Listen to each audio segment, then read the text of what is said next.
ومن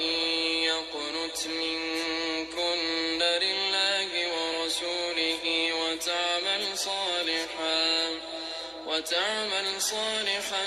نؤتها أجرها مرتين وأعتدنا لها رزقا كريما. يا نساء النبي لستن كأحد من النساء إن اتقيتن فلا تخضعن بالقول فيطمع الذي في قلبه مرض وقلن قولا معروفا وقرن في بيوتكن ولا تبرجن تبرج الجاهلية الأولى وأقمنا الصلاة وآتينا الزكاة وأطعنا الله ورسوله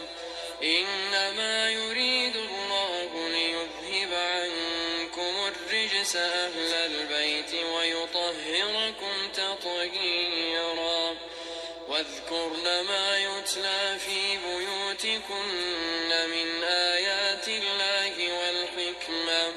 إن الله كان لطيفا خبيرا. إن المسلمين والمسلمات والمؤمنين والمؤمنات والقانتين والقانتات والصادقين والصادقات والصابرين والصابرات والخاشعين والخاشعات والمتصدقين والمتصدقات والصائمين والصائمات والحافظين فروجهم والحافظات والذاكرين الله كثيرا والذاكرات أعد الله لهم مغفرة وأجرا عظيما. وما كان لمؤمن ولا مؤمنة إذا قضى الله ورسوله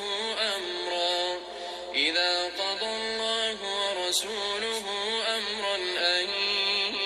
يكون لهم الخيرة من أمرهم ومن يعص الله ورسوله فقد ضل ضلالا مبينا. وإذ تقول للذي أنعم الله عليه وأنعمت عليه أمسك عليك زوجك واتق الله وتخفي في نفسك ما الله مبديه وتخشى الناس والله أحق أن تخشاه.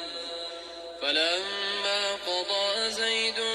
منها وطرا زوجناكها لكي لا يكون على المؤمنين حرج في أزواج أدعيائهم إذا قضوا منهن وطرا وكان أمر الله مفعولا. ما كان على النبي من حرج فيما فرض الله له سنة الله في الذين خلوا من قبل وكان أمر الله قدرا مقدورا. الذين يبلغون رسالات الله ويخشونه ولا يخشون أحدا إلا الله وكفى بالله حسيبا. ما كان محمد أبا أحد من رجالكم ولكن رسول الله وخاتم النبيين وكان الله بكل شيء عليما. يا أيها الذين آمنوا اذكروا الله ذكرا كثيرا وسبحوه بكرة وأصيلا هو الذي يصلي عليكم وملائكته ليخرجكم من الظلمات إلى النور وكان بالمؤمنين رحيما تحيتهم يوم يلقونه سلام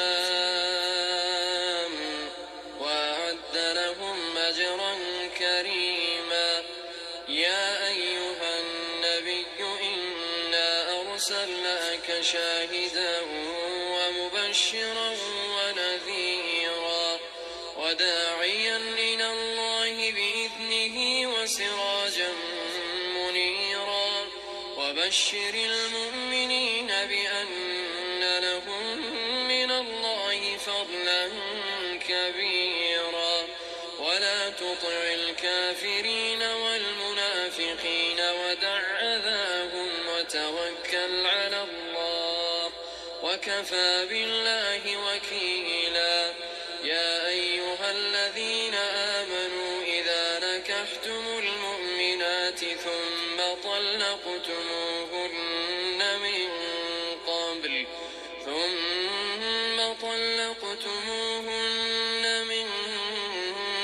قبل أن تمسوهن فما لكم عليهن من عدة تعتدونها فمتعوهن وسرحوهن سراحا جميلا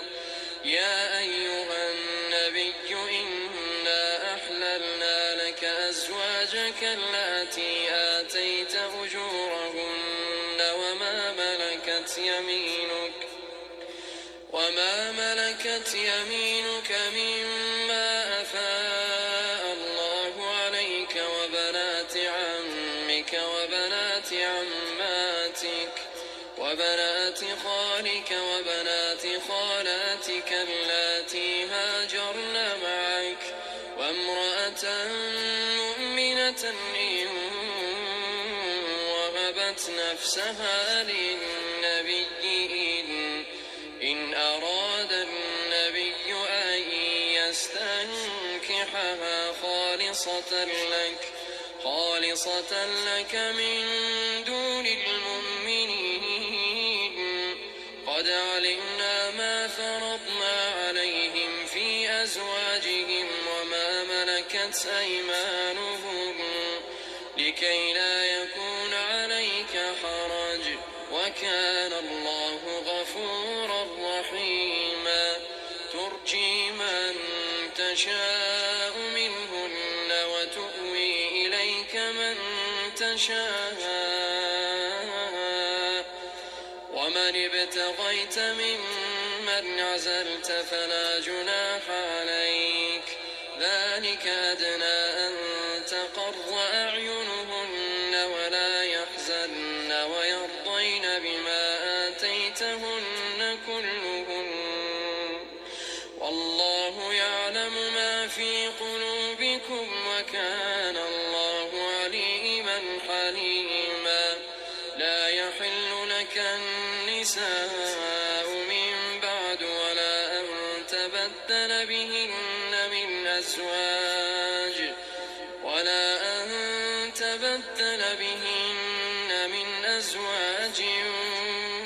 ولو أعجبك حسنهن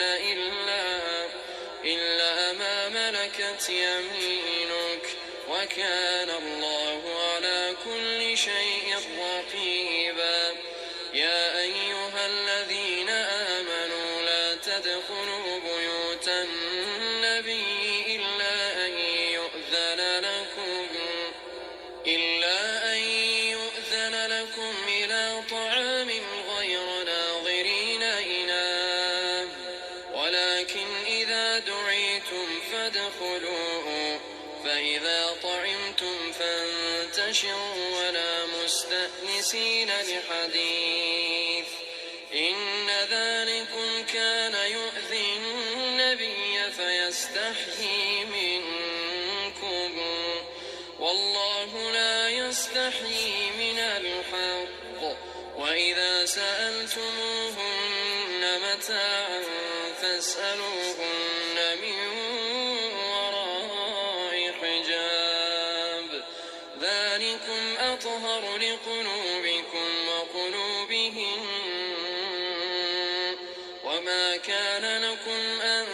تؤذوا رسول الله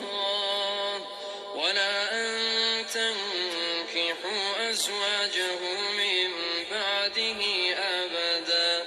إن ذلكم كان عند الله عظيما إن تبدوا شيئا أو تخفوه فإن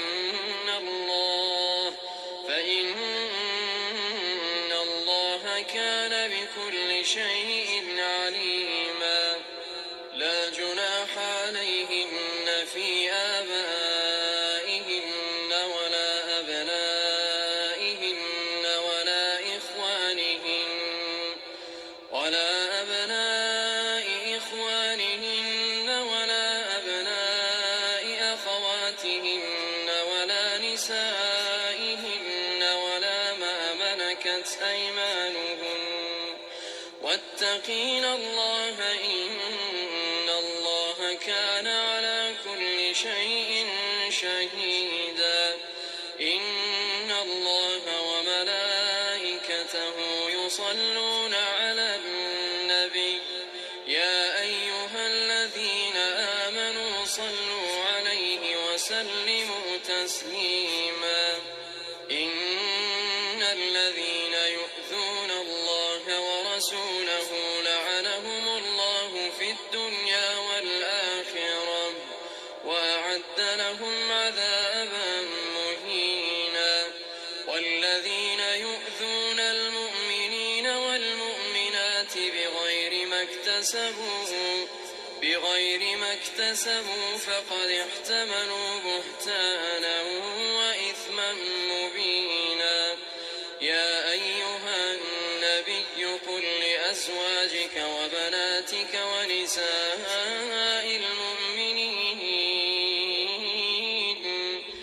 يدنين عليهن من جلابيبهن ذلك أدنى أن يعرفن فلا يؤذين وكان الله غفورا رحيما لئن لم ينته المنافقون والذين في قلوبهم مرض والمرجفون في المدينة لنغرينك بهم ثم لا يجاورونك فيها إلا قليلا ملعونين أينما ثقفوا أخذوا وقتلوا تقتيلا سنة الله في الذين خلوا من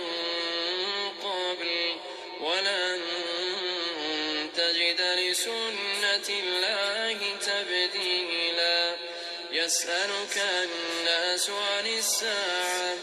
قل إنما علمها عند الله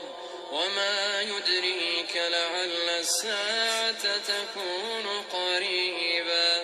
إن الله لعن الكافرين وأعد لهم سعيرا خالدين فيها أبدا لا يجدون وليا ولا نصيرا يوم تقلب وجوههم في النار يقولون يا ليتنا أطعنا الله وأطعنا الرسولا وقالوا ربنا إنا أطعنا سادتنا وكبراءنا فأضلونا السبيلا ربنا آتهم ضعفين من العذاب والعنهم لعنا كبيرا يا أيها الذين آمنوا لا تكونوا كالذين آذوا موسى فبرأه الله مما قالوا وكان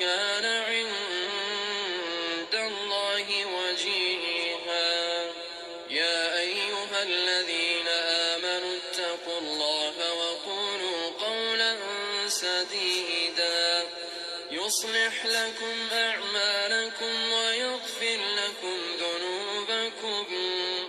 ومن يطع الله ورسوله فقد فاز فوزا عظيما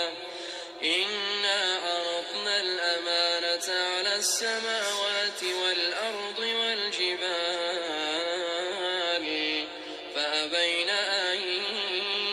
يحملنها وأشفقن منها وحملها الإنسان إنه كان ظلوما جهولا ليعذب الله المنافقين والمنافقات والمشركين والمشركات ويتوب الله على المؤمنين والمؤمنات وكان الله غفورا رحيما. بسم الله الرحمن الرحيم. الحمد لله الذي له ما في السماوات وما في الأرض وله الحمد في الآخرة وهو الحكيم الخبير. يعلم ما يلج في الأرض وما يخرج منها وما ينزل من السماء وما يعرج فيها وهو الرحيم الغفور. وقال الذين كفروا لا تأتينا الساعة قل بلى وربي لتأتينكم عالم الغيب لا يعزب عنه مثقال ذرة في السماوات ولا في الأرض ولا أصغر من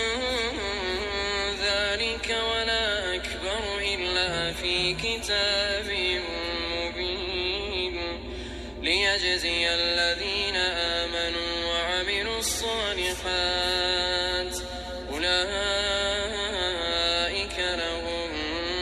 مغفرة ورزق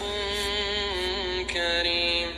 والذين سعوا في آياتنا معاجزين أولئك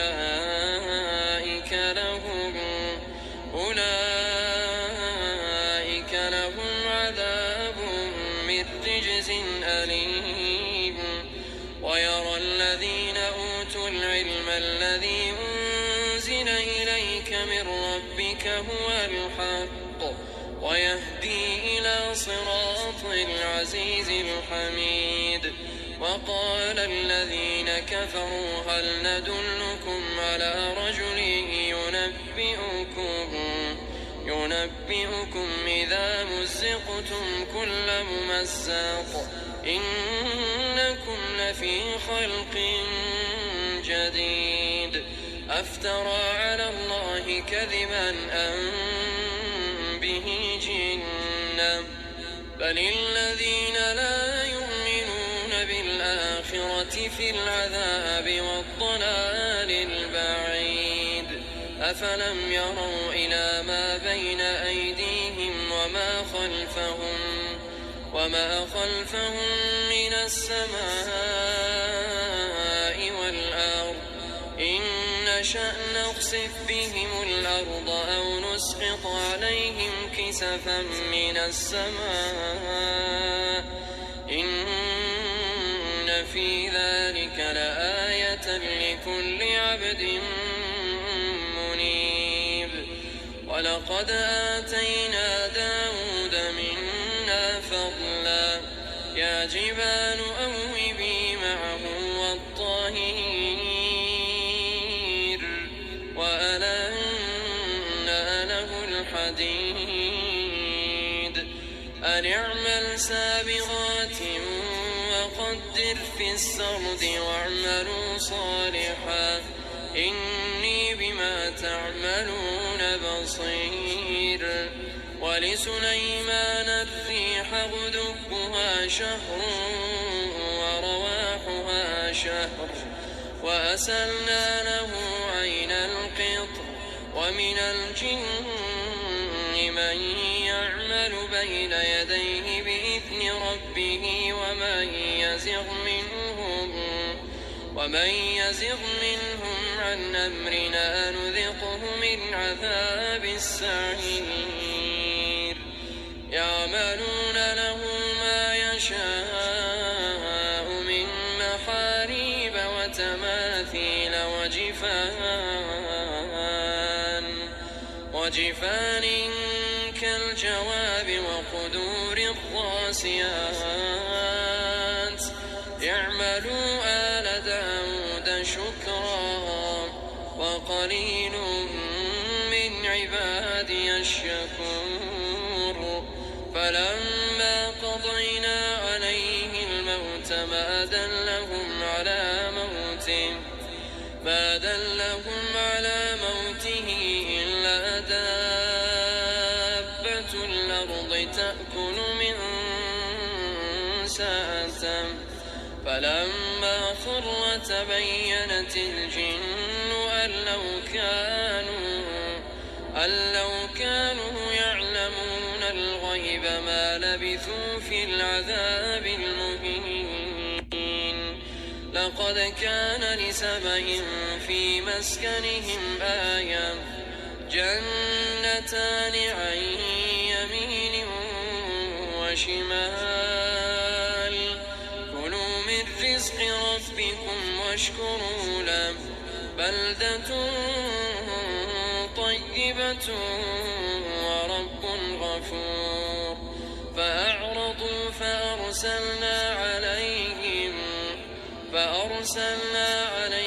سيل العرم وبدلناهم بجنتيهم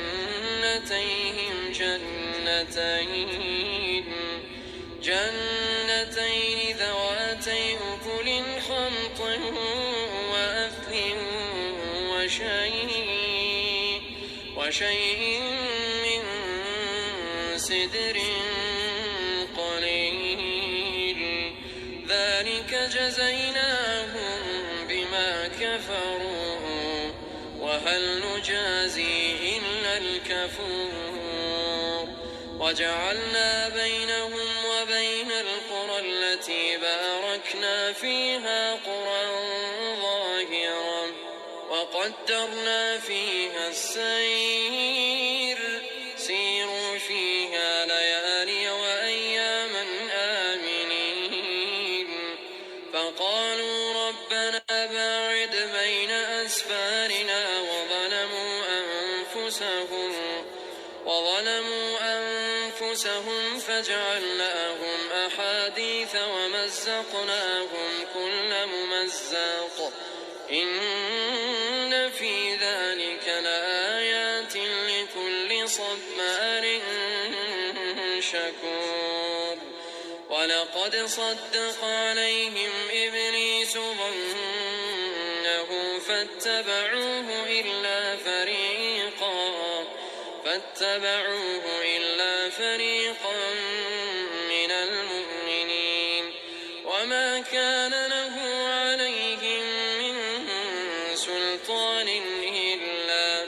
إلا لنعلم من يؤمن بالآخرة ممن هو منها في شك وربك على كل شيء حفيظ قل ادعوا الذين زعمتم من دونه لا يملكون مثقال ذرة في السماوات ولا في الأرض وما لهم فيهما من شرك وما له منهم من ظهير ولا تنفع الشفاعة عنده إلا لمن أذن له حتى إذا فزع عن قلوبهم قالوا ماذا قال ربكم قالوا الحق وهو العلي الكبير قل من يرزقكم من السماوات والأرض قل الله وإنا أو إياكم لعلى هدى أو في ضلال مبين قل لا تسألون عما أجرمنا ولا نسأل عما تعملون قل يجمع بيننا ربنا ثم يفتح بيننا بالحق وهو الفتاح العليم قل أروني الذين ألحقتم به شركاء كلا بل هو الله العزيز الحكيم وما أرسلناك إلا كافة للناس بشيرا ونذيرا ولكن أكثر الناس لا يعلمون ويقولون متى هذا الوعد إن كنتم صادقين قل لكم ميعاد يوم لا تستأخرون عنه ساعة ولا تستقدمون وقال الذين كفروا لن نؤمن بهذا القرآن ولا بالذي بين يديه ولو ترى إذ الظالمون موقوفون عند ربهم يرجع بعضهم إلى بعض القول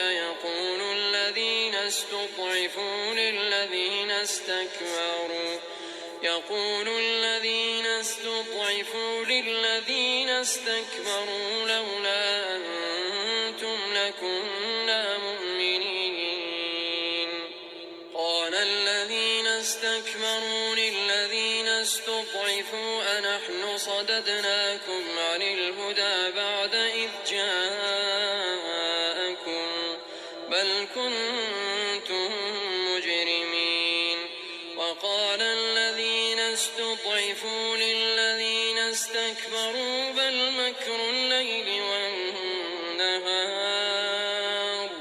إذ تأمروننا أن نكفر بالله ونجعل له أندادا وأسروا الندامة لما رأوا العذاب وجعلنا الأغلال في أعناق الذين كفروا هل يجزون إلا ما كانوا يعملون وما أرسلنا في قرية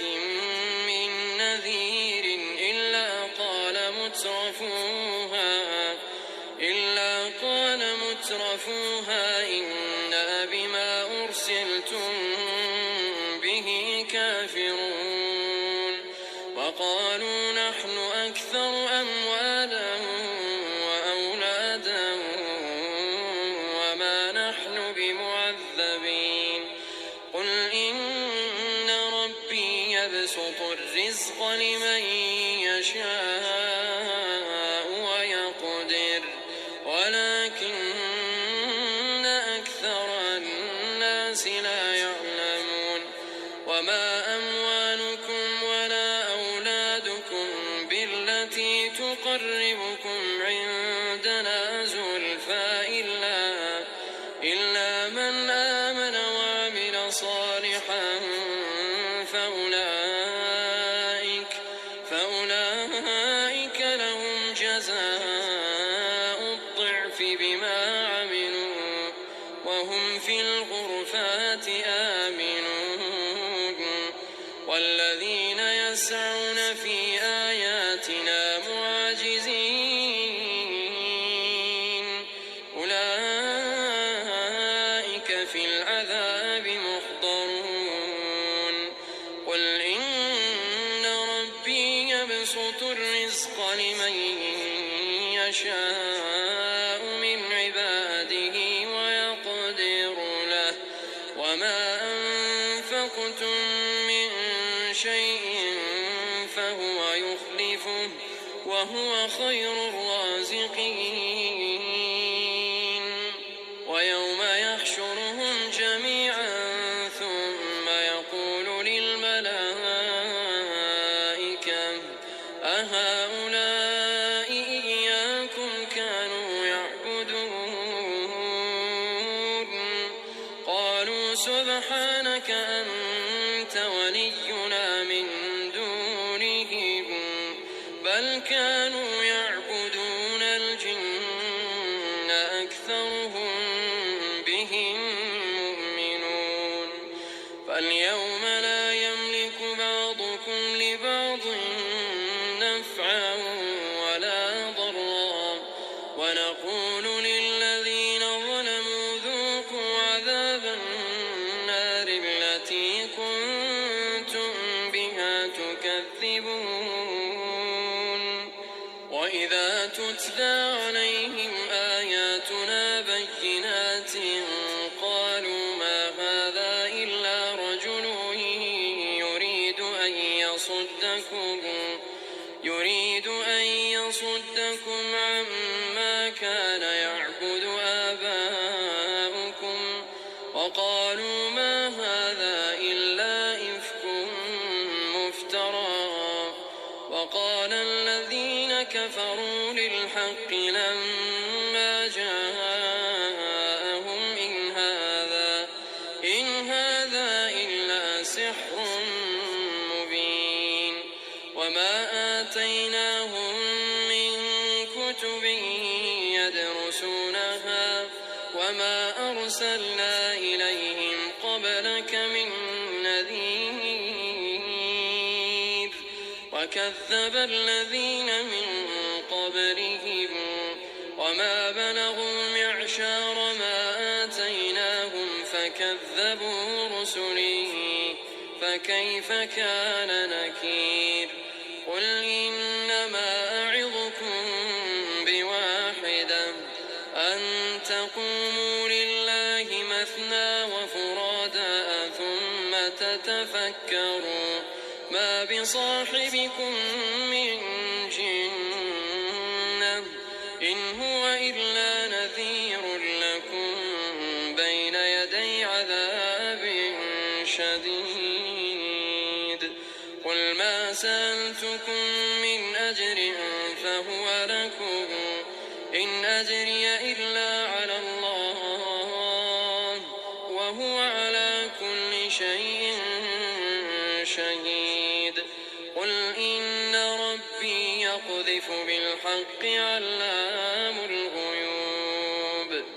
قل جاء الحق وما يبدئ الباطل وما يعيد قل إن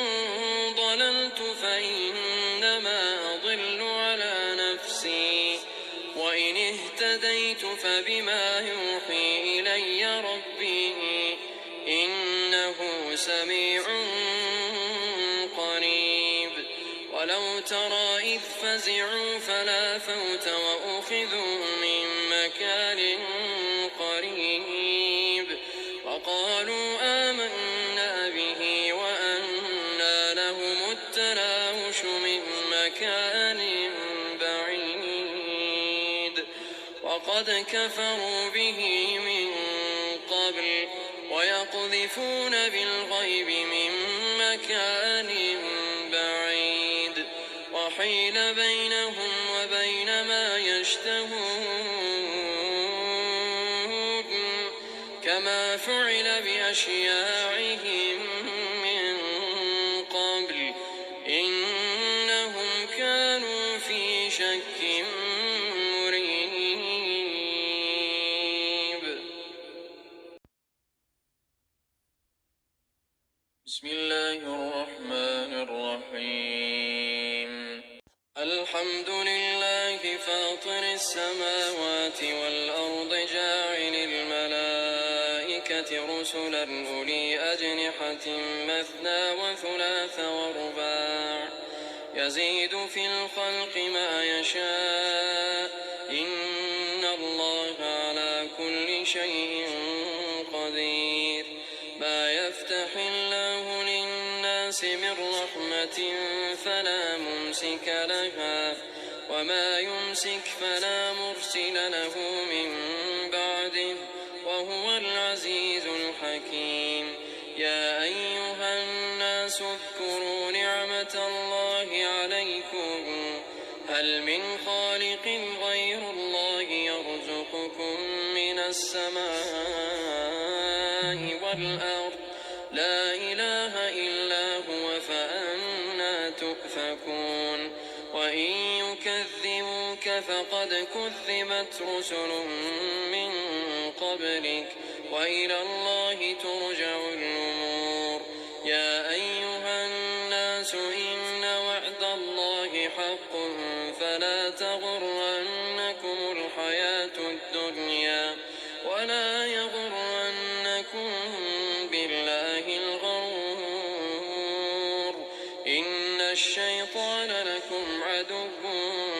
فاتخذوه عدوا إنما يدعو حزبه ليكونوا من أصحاب السعير.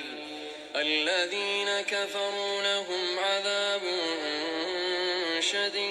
شديد والذين آمنوا وعملوا الصالحات لهم مغفرة وأجر كبير. أفمن زين له سوء عمله فرآه حسنا فإن الله يضل من يشاء ويهدي من يشاء فلا تذهب نفسك عليهم حسرات إن الله عليم بما يصنعون. والله الذي أرسل الرياح فتثير سحابا فسقناه إلى بلد ميت فأحيينا به الأرض بعد موتها كذلك النشور. من كان يريد العزة فلله العزة جميعا إليه يصعد الكلم الطيب والعمل الصالح يرفعه والذين يمكرون السيئات لهم عذاب شديد ومكر أولئك هو يبور. والله خلقكم من تراب ثم من نطفة ثم جعلكم أزواجا وما تحمل من أنثى ولا تضع إلا بعلمه وما يعمر من معمر ولا ينقص من عمره إلا في كتاب إن ذلك على الله يسير. وما يستوي البحران هذا عذب فرات سائغ شرابه وهذا ملح أجاج ومن كل تأكلون لحما طريا وتستخرجون حلية تلبسونها وترى الفلك فيه مواخر لتبتغوا من فضله ولعلكم تشكرون. يولج الليل في النهار ويولج النهار في الليل وسخر الشمس والقمر كل يجري لأجل مسمى ذلكم الله ربكم له الملك والذين تدعون من دونه ما يملكون من قطمير إن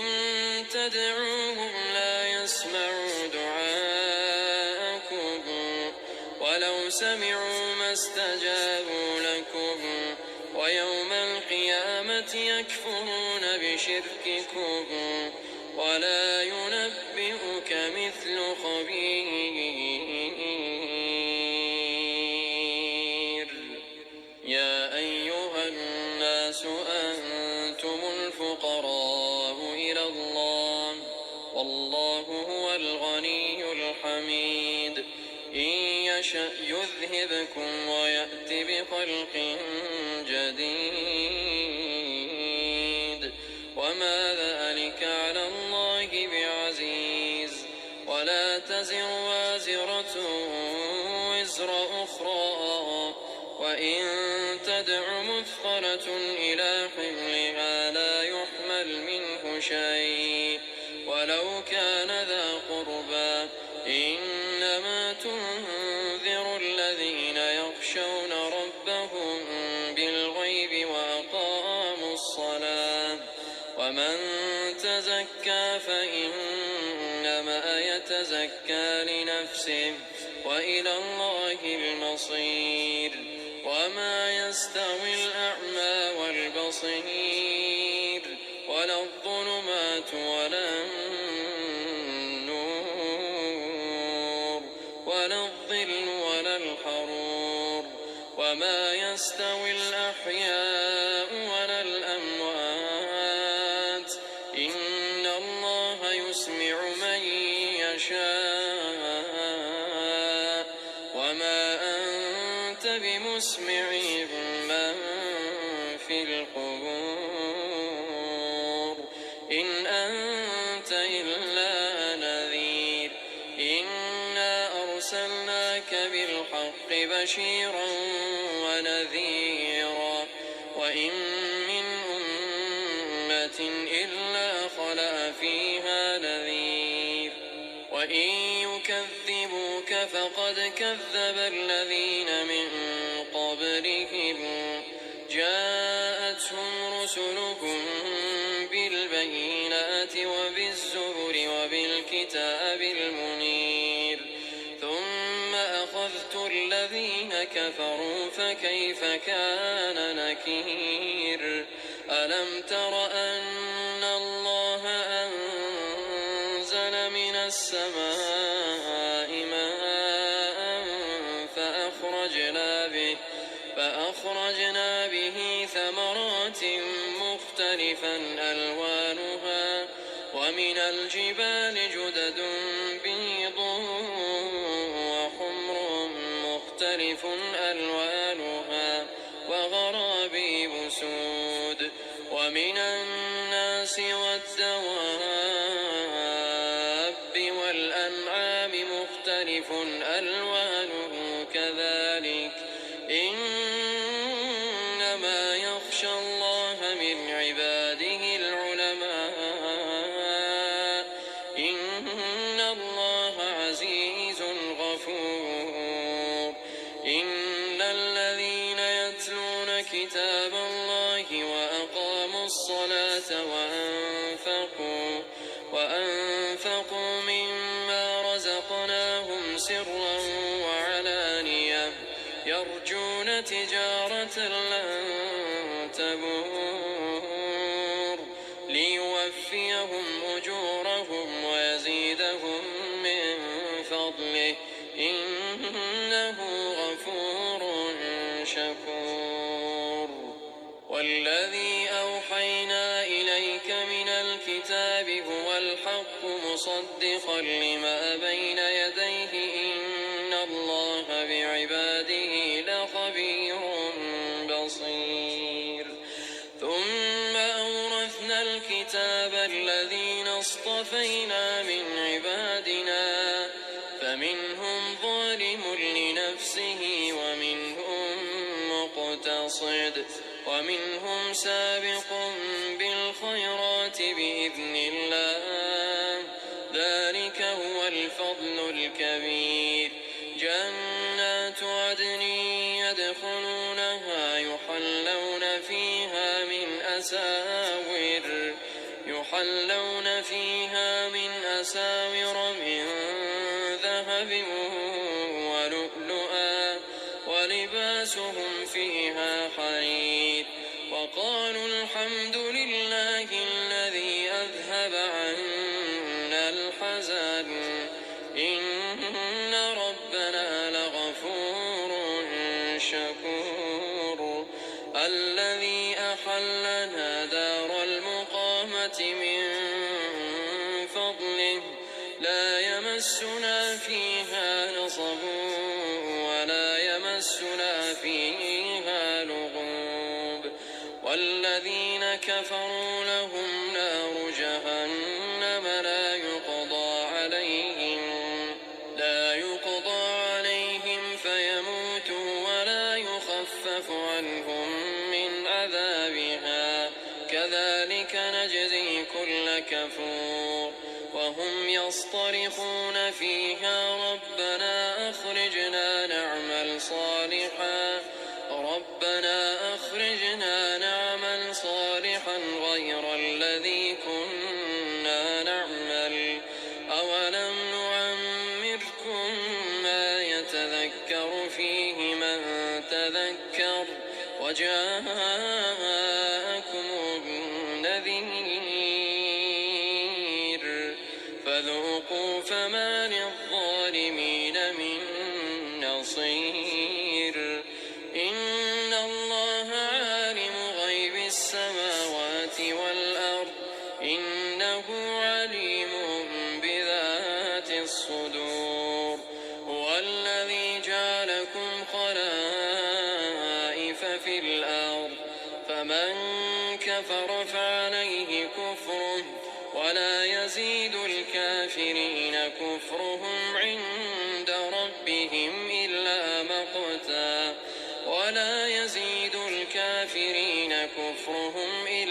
خسارا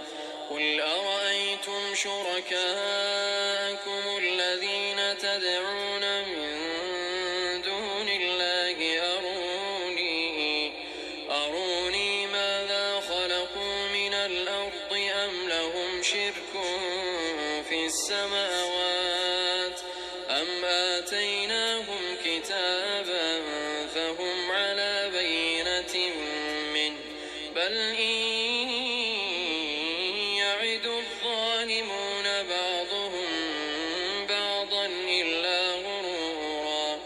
إن الله يمسك السماوات والأرض أن تزولا ولئن زالتا إن أمسكهما من أحد من بعده إنه كان حليما غفورا وأقسموا بالله جهد أيمانهم لئن جاءهم نذير ليكونن أهدى من إحدى الأمم فلما جاءهم نذير ما زادهم إلا نفورا استكبارا في الأرض ومكر السيء ولا يحيق المكر السيء إلا بأهله فهل ينظرون إلا سنة الأولين فلن تجد لسنة الله تبديلا ولن تجد لسنة الله تحويلا أولم يسيروا في الأرض فينظروا كيف كان عاقبة الذين من قبلهم وكانوا أشد منهم قوة وما كان الله ليعجزه من شيء في السماوات ولا في الأرض إنه كان عليما قديرا ولو يؤاخذ الله الناس بما كسبوا ما ترك على ظهرها من دابة ولكن يؤخرهم إلى أجل مسمى فإذا جاء أجلهم فإن الله كان بعباده بصيرا.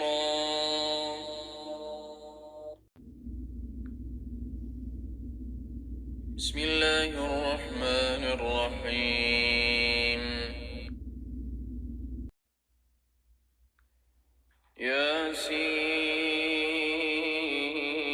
ياسين والقرآن الحكيم إنك لمن المرسلين على صراط مستقيم تنزيل العزيز الرحيم لتنذر قوما ما أنذر آباؤهم فهم غافلون لقد حق القول على أكثرهم فهم لا يؤمنون إنا جعلنا في أعناقهم أغلالا فهي إلى الأذقان فهم مقمحون إنا جعلنا في أعناقهم أغلالا فهي إلى الأذقان فهم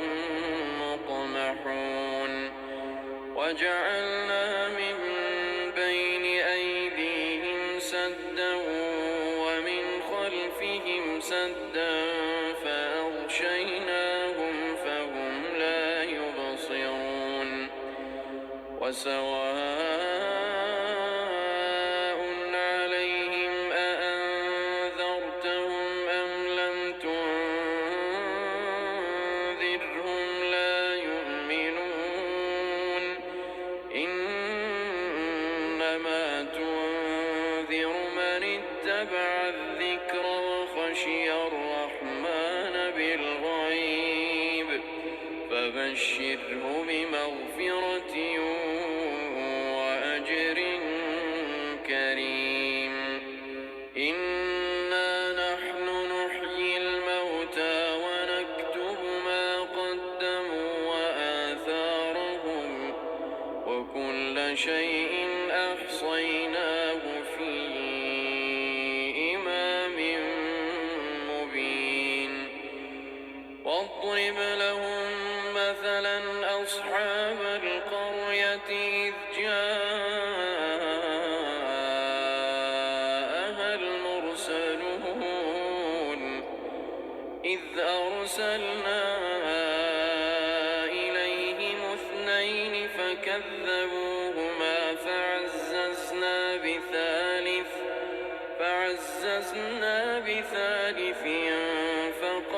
فقالوا إنا إليكم مرسلون قالوا ما أنتم إلا بشر مثلنا وما أنزل الرحمن من شيء إن أنتم إلا تكذبون قالوا ربنا يعلم إنا إليكم لمرسلون وما علينا إلا البلاغ المبين قالوا إنا تطيرنا بكم لئن لم تنتهوا لنرجمنكم وليمسنكم منا عذاب أليم قالوا طائركم معكم أئن ذكرتم بل أنتم قوم مسرفون وجاء من أقصى المدينة رجل يسعى قال يا قوم اتبعوا المرسلين اتبعوا من لا يسأل